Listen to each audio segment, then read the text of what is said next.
Shalom, kita melayani Tuhan yang sangat baik, Tuhan yang selalu menuntun umatnya, karena firman Tuhan berkata, bagi kita yang sudah terima Tuhan Yesus, ada Roh Kudus dalam hati kita, dan Roh Kudus ini adalah Tuhan yang membimbing kita, ya, membawa kita ke dalam seluruh kebenaran. Kalau kita ikuti apa yang Tuhan ajarkan lewat firman yang kita baca, karena Mazmur 119 ayat 105 berkata, firman-Mu itu adalah pelita bagi kakiku dan terang bagi jalanku, maka kita akan mengalami yang dikatakan oleh Amsal 4 ayat 18, bahwa jalan orang benar itu seperti cahaya fajar, yang kian bertambah terang sampai rembang tengah hari. Jadi kita akan mengalami brighter and brighter, ya, makin jelas, makin terang, tuntunan Tuhan dalam hidup kita. Pada akhirnya, walaupun kita hidup di dunia, kita belajar banyak hal, ya, kita belajar skill, kepandaian, kita dilatih dalam banyak hal, tapi dengan kita semakin kenal Tuhan, kita bisa memperoleh sesuatu yang melebihi orang lain, yaitu tuntunan daripada Tuhan. Dan itu bisa kita combine dengan apa yang kita pelajari dalam kehidupan di dunia kita, sehingga apa yang kita putuskan itu menjadi lebih tepat, ya, lebih tepat pada sasaran. Oleh karena itu, jangan pernah berhenti untuk membaca dan merenungkan firman Tuhan. Jalan hidup orang benar diterangi oleh cahaya firman Tuhan. Jalan hidup orang benar semakin terang hingga rembang tengah hari. Apabila ia jatuh, tidaklah dibiarkan sampai tergeletak, sebab tangan Tuhan jua yang menopangnya dan membangunkan dia kembali. Jalan hidup orang benar diterangi oleh cahaya firman Tuhan. Jalan hidup orang benar semakin terang hingga rembang tengah hari. Apabila ia jatuh, tidaklah dibiarkan sampai tergeletak, sebab tangan Tuhan jua yang menopangnya dan membangunkan dia kembali. Jalan hidup orang benar diterangi oleh cahaya firman Tuhan. Jalan hidup orang benar semakin terang hingga rembang tengah hari. Apabila ia jatuh, tidaklah dibiarkan sampai tergeletak, sebab tangan Tuhan jua yang menopangnya dan membangunkan dia kembali. Jalan hidup orang benar diterangi oleh cahaya firman Tuhan. jalan hidup orang benar semakin terang hingga rembang tengah hari. Apabila ia jatuh, tidaklah dibiarkan sampai tergeletak, sebab tangan Tuhan jua yang menopangnya dan membangunkan dia kembali. Sebab tangan Tuhan jua yang menopangnya dan membangunkan dia kembali. Sebab tangan Tuhan jua yang menopangnya dan membangunkan dia kembali.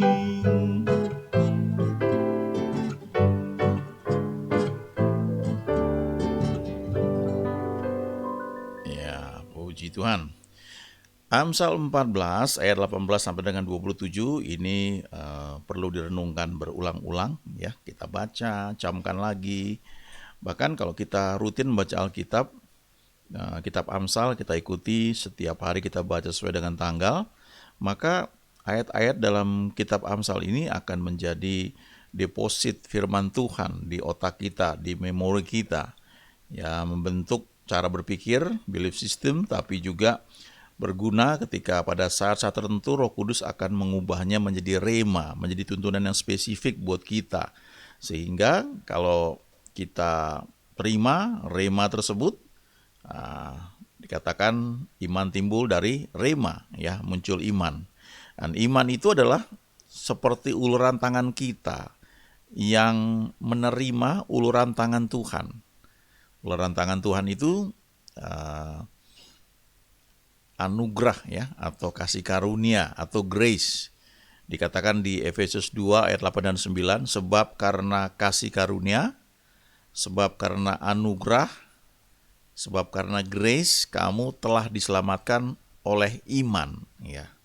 Ada dua hal di situ, ada anugerah, ada iman.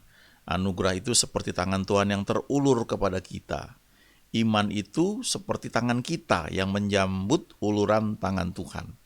Jadi diperlukan dua belah pihak. Dari Tuhan sudah dia lakukan dengan datangnya Tuhan Yesus 2000 tahun yang lalu. Dia tidak hanya lahir sebagai seorang bayi yang kecil, tidak berdaya, tapi dia tumbuh menjadi manusia. Firman Tuhan berkata bahwa ia menanggalkan keilahiannya, ia menjadi manusia sama seperti kita. Bahkan dikatakan dia menjadi hamba yang merendahkan dirinya bahkan sampai mati di kayu salib untuk menjadi tebusan ya bagi kita. Firman Tuhan berkata Adam pertama membuat manusia jatuh dalam dosa, membuat dosa masuk dalam dunia. Dengan adanya dosa baru di situ manusia mengenal apa yang namanya penyakit, apa yang namanya kesulitan, kutuk dan sebagainya. Tapi Adam yang akhir, Adam yang kedua, ya, the second Adam atau Adam yang terakhir ini, yaitu Yesus, lewat dia maka kita dibenarkan. Statusnya secara hukum kita dibenarkan, legalitasnya kita menjadi orang benar, kita menjadi anak-anak Allah.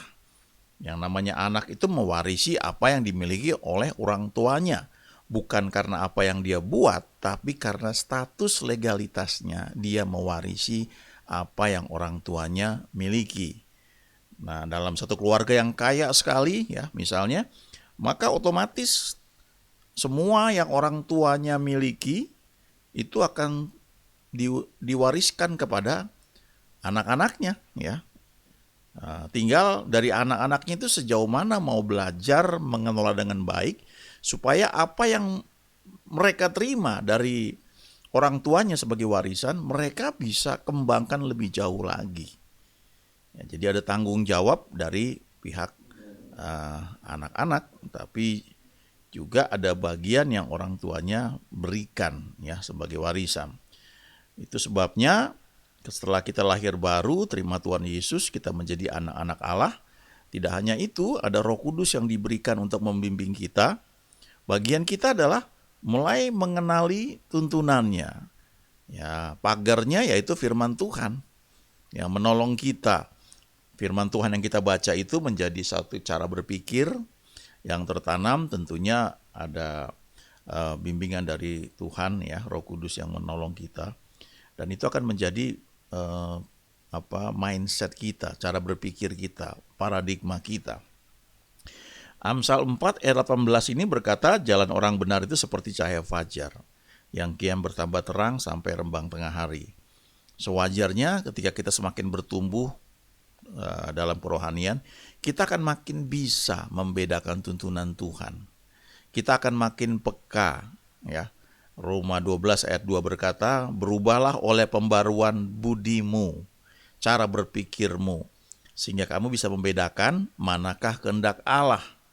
Ya, kita belajar kalau di sekolah itu untuk membedakan antara baik dan jahat, antara yang merugikan dan yang menguntungkan, antara yang nyaman buat kita atau tidak nyaman buat kita.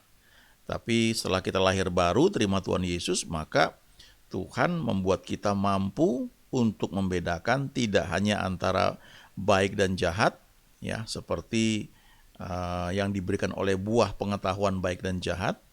Kita diberi kemampuan tidak hanya untuk melihat yang mana yang untung, yang mana yang rugi, tapi kita diberi kemampuan untuk membedakan di antara yang baik itu ada yang berkenan kepada Tuhan, dan di antara yang berkenan itu ada yang sempurna. Seyogianya kita memilih dan hidup dalam kehendak Tuhan yang sempurna. Itu menyangkut timing, waktu, cara yang tepat.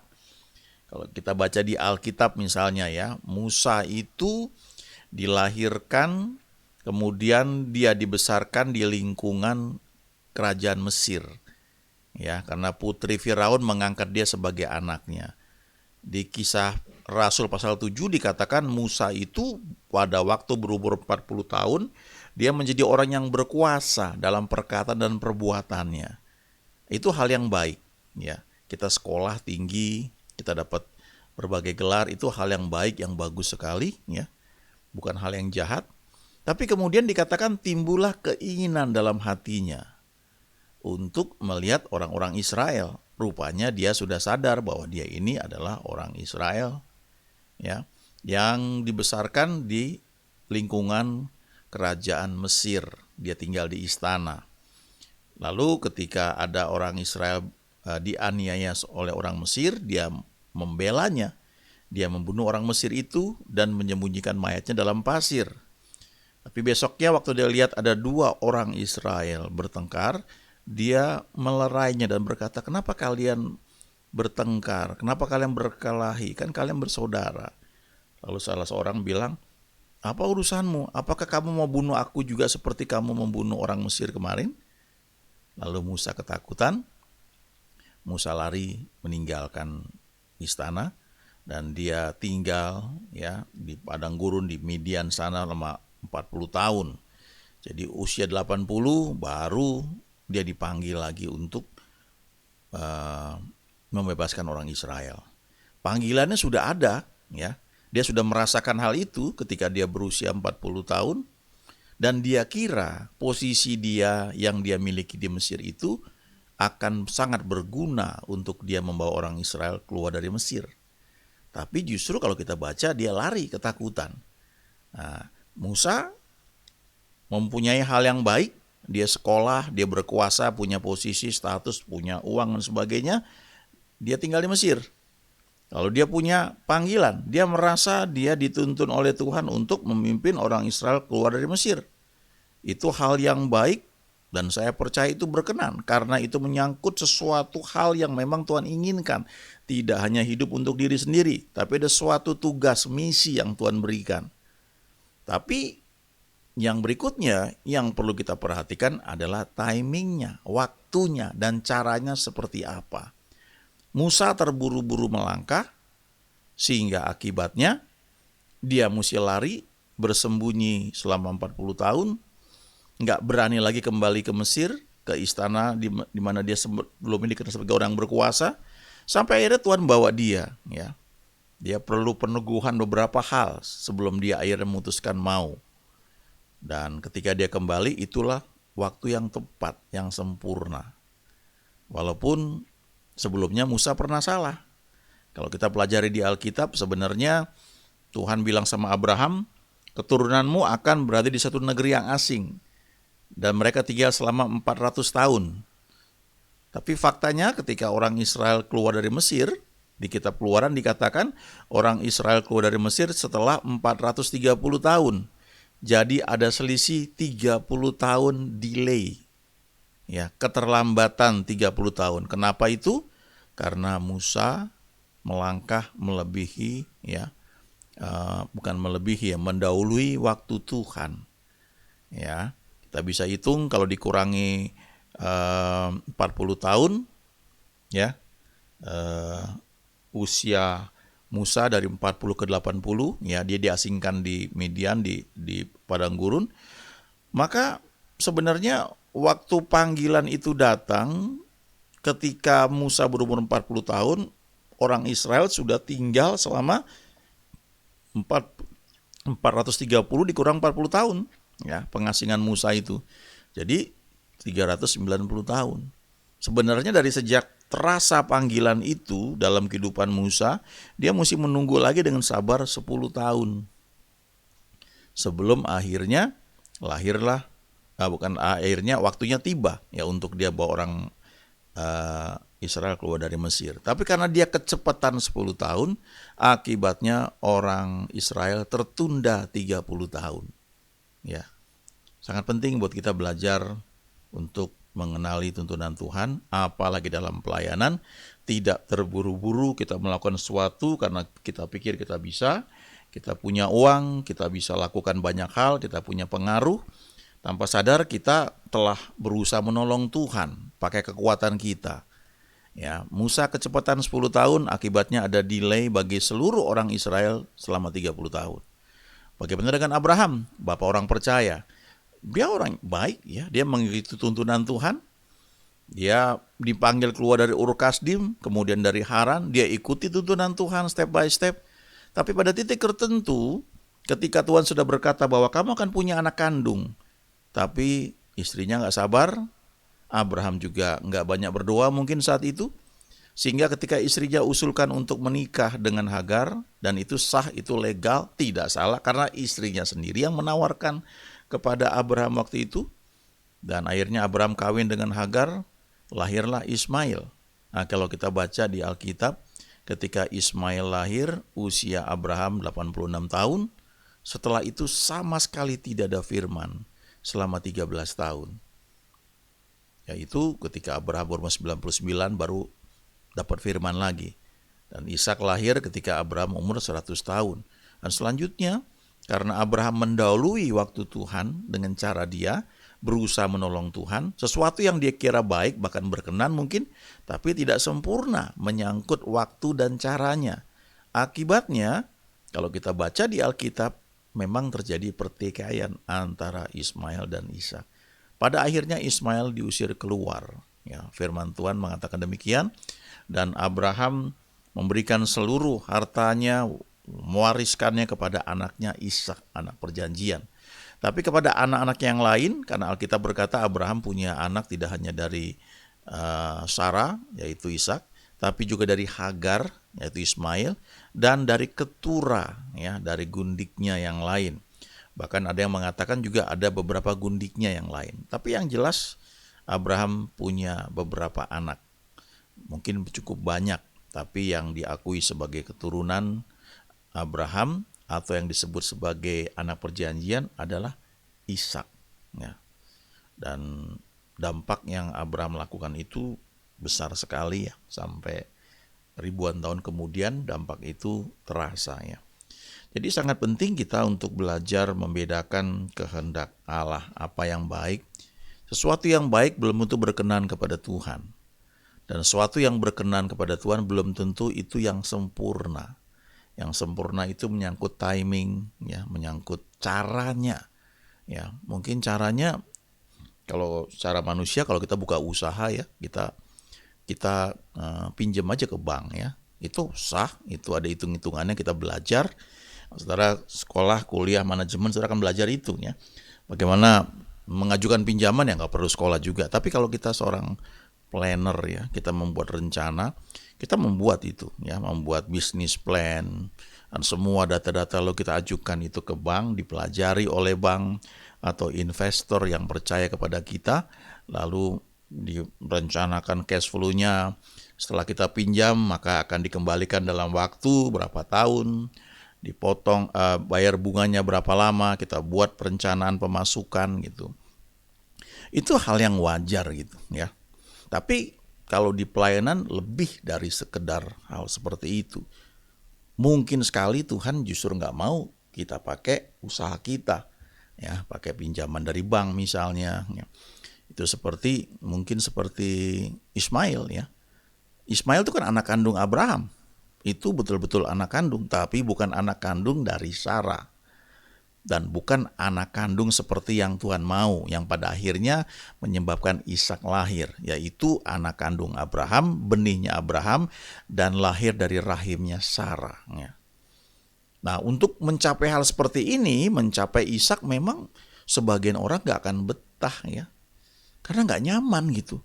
Berapa lama lagi? Sudah terlalu lama, Tuhan keburu datang, kita gak bisa buat apa-apa. Jadi banyaklah Ismail yang dihasilkan ya. Dan kalau baca di Alkitab, di kitab Galatia, Paulus mengambil perumpamaan itu, cerita tersebut tentang Hagar dan Sarah, tentang Ismail dan Ishak, itu sebagai sesuatu yang ditunjukkan secara rohani. Sesuatu yang dihasilkan dengan cara daging, hasilnya adalah Ismail. Sesuatu yang dilahirkan lewat cara Tuhan, menunggu waktu Tuhan, itu hasilnya adalah Ishak. Dan Ismail selalu menganiaya Ishak. Setiap hal, program pelayanan apapun yang kita buat karena kedagingan, karena otak kita semata-mata tanpa melibatkan Tuhan, maka seringkali itu akan bertentangan atau dalam tanda kutip menganiaya sesuatu yang dilahirkan dari roh dengan cara Tuhan. Pelajari kitab Galatia, itu yang Paulus ajarkan. Nah, terus terang itu bukan hal yang enak ya. Kalau kita pelajari juga kehidupan Yohanes Pembaptis misalnya, dia dipersiapkan juga kurang lebih sama, 30 tahun sama seperti Yesus. Tapi dia hanya melayani 6 bulan. Nah, kalau bagi sebagian orang ya, itu bukan hal yang enak ya. Atau Yesus misalnya 30 tahun dipersiapkan, tapi 3,5 tahun selesai tugasnya. Dan memang itu selesai karena di kayu salib dia berkata sudah selesai. Nah, bagi sebagian orang itu wah enggak ini dong. Wah, persiapannya banyak kok cuma sebentar gitu. Atau kok cuma sedikit yang kita kerjakan. Tapi masing-masing orang ada peran yang Tuhan tetapkan, dan bagian kita adalah sebenarnya mengikuti hal tersebut ya. Kalau saya suka baca hamba Tuhan yang Tuhan pakai dalam pelayanan dan mereka berkembang luar biasa. Mereka punya satu ciri yang sama ya. Mereka semakin bergantung sama Tuhan. Dan terus terang itu bagi sebagian orang gak nyaman ya. Jauh lebih enak ya, lebih terbiasa kita pakai kemampuan kita, kemampuan alamiah, karena kita sekolah, kita dilatih dalam banyak hal, jadi kita pakai skill tersebut. Nah, skill itu gak salah. Karena di perjanjian lama ketika Tuhan memerintahkan Musa untuk membangun kemah suci atau tabernakel Musa, maka Tuhan menyiapkan orang-orang yang diberi skill, kemampuan ya, Bezalel bin Uri dan sebagainya. Tapi mereka itu harus membuat segala sesuatu menurut petunjuk Tuhan. Nah, itu dia. Kadang-kadang karena kita punya skill, kemampuan, kita jadi lebih bergantung pada kemampuan alamiah kita. Kalau kita buat plan tanpa cukup doa misalnya, nampaknya bagus, di atas kertas bagus, tapi siapa menyangka sesuatu yang di depan bisa terjadi di luar kendali kita, ada force major. Siapa nyangka misalnya ada situasi pandemi yang membuat dunia berubah total ya. Kalau kita nggak bergantung sama Tuhan, kita akan habis ya, kena kena libas istilahnya oleh apapun yang terjadi. Firman Tuhan berkata, setiap orang yang mendengar perkataanku dan melakukannya, dia seperti orang yang mendirikan rumahnya di atas batu, pondasinya kuat. Nah, orang yang dengar perkataan Tuhan tapi tidak melakukannya, dia lebih mengandalkan kemampuannya sendiri. Dia seperti orang yang membangun rumah di atas pasir. Rumahnya mungkin keren, bagus, finishing touch-nya keren sekali. Wah, kalau kita misalnya bangun hotel gitu ya, wah lengkap, canggih lah, luar biasa. Ya, ada satu gedung, nah sebenarnya bukan satu gedung ya, tapi di banyak tempat dibangun tinggi sekali. Tapi pada titik tertentu karena pondasinya nggak kuat, itu gedung miring dan akhirnya dikosongkan, nggak bisa dipakai. Nah, kalau orang mau pakai gedung itu mesti dibongkar. Nah, itu membongkar bangunan yang tingginya sudah puluhan lantai bukan hal yang mudah dan murah. Kalau kita membangun sesuatu tanpa dasar yang kuat, itu merepotkan banyak orang, dampaknya besar sekali. Musa terlalu cepat 10 tahun, kelihatannya dia bisa menghemat banyak hal, sehingga nggak banyak orang Israel yang akhirnya mesti diperbudak dalam 10 tahun tersebut. Tapi ternyata dampaknya delay 30 tahun. Lebih banyak lagi, lebih panjang, lebih banyak lagi orang yang kena dampaknya. Karena delay yang terjadi sebab Musa mendahului waktu Tuhan. Alkitab berkata di kitab Amsal, didiklah orang muda menurut jalan yang patut baginya. Maka pada masa mudanya ia tidak akan menyimpang dari jalan tersebut. Nah, orang muda itu perlu diajar, dididik supaya mengerti dasar-dasar firman Tuhan. Sehingga dia mengikuti track yang Tuhan ajarkan dalam hidup dia. Ya, dia tidak melangkah di luar tuntunan Tuhan.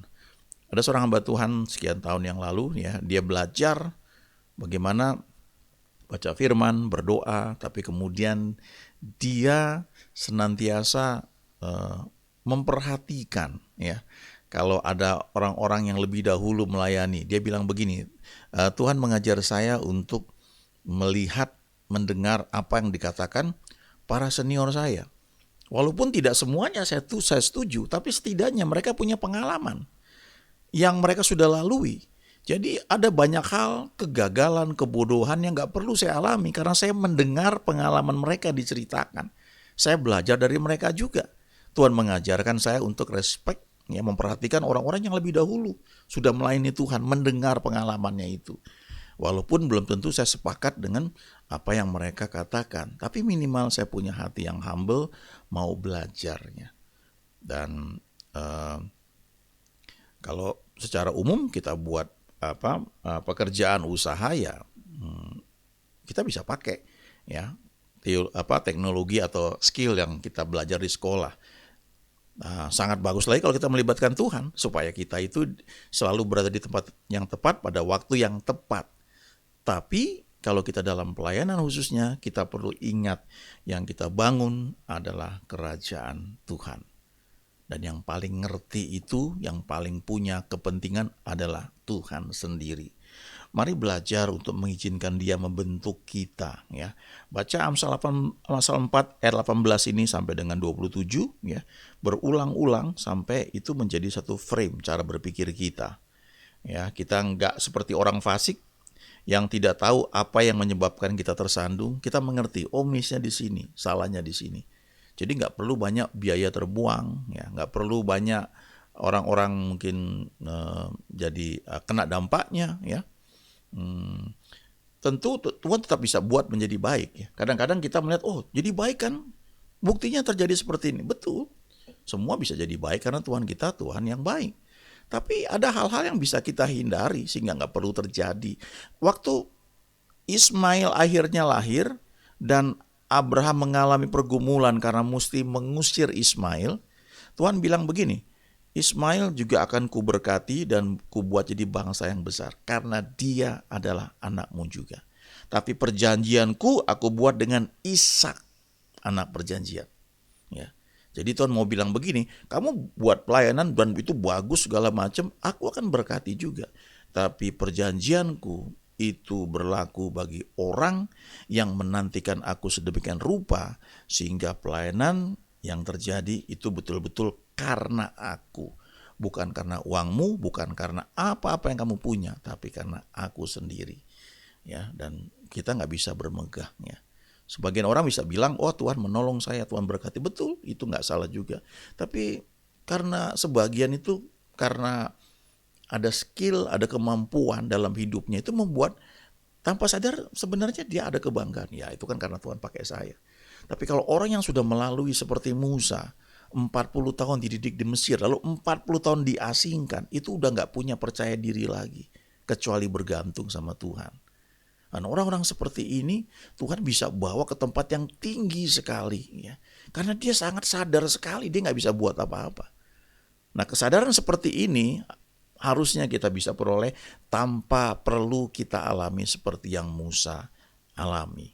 Ya, kita baca di Alkitab, Tuhan pakai janda di Sarfat untuk pelihara Elia pada masa tertentu. Itu orang miskin. Tapi toh Tuhan pakai juga perempuan Sunem, orang kaya, untuk memberkati pelayanan Elisa. Jadi Tuhan bisa pakai banyak cara. Cuma kita perlu belajar bergantung kepada Dia. Nah, kita mulai dengan membaca, merenungkan firman-Nya setiap hari. Itu ayat 20 sampai dengan 22 dari Amsal 4. Lalu ayat 23 kita perlu menjaga hati kita. Karena dari hati kita itu ada batasan-batasan kehidupan. Kemudian ayat 24 kita jaga mulut kita ini. Ya, ayo belajar ngomong seperti yang kita percaya dalam hati kita. Ya, seorang teman mengalami kesembuhan karena menurut dokter dianalisa dia mengidap kanker yang ganas. Tapi dia belajar berdoa, percaya pada Tuhan, dan bergerak untuk mencari second opinion. Kemudian ketika diperiksa ternyata tidak seperti itu. Dan dia dinyatakan sembuh. Dan satu prinsip yang bagus ya, dia menolak untuk mengatakan berulang-ulang apa yang dokter simpulkan sebelumnya. Karena kalau itu diomongin terus, itu membentuk satu frame cara berpikir antara hati dia yang mau percaya dan sudah percaya pada firman Tuhan, tapi kalau mulutnya serong, mulutnya omongin yang negatif, yang kata dokter walaupun itu memang analisa dokter, tapi kalau diomong berulang-ulang itu jadi serong dari hati dia, nggak sepakat dengan hati dia. Jauhkanlah bibir yang dolak-dalik daripadamu. Ayo belajar omong seperti yang kita katakan, kita percaya dalam hati kita. Ya, jangan entar ngomong ini, entar ngomong yang lain lagi. Akhirnya dolak-dalik. Dan itu membuat apa yang Tuhan janjikan bukan hanya terhambat, bisa-bisa itu batal, bisa-bisa itu nggak jadi. Ya. Ketika Elizabeth dinyatakan hamil, maka dikatakan beberapa bulan dia tidak menampakkan diri. Ya, dia sembunyi. Karena sudah tua. Ya, kalau tiba-tiba perutnya itu mulai membuncit dan dia keluar, dia nggak cukup iman, orang-orang bilang, wah ini kanker mungkin ini. Ya, dan akhirnya dia takut, bisa jadi seperti itu.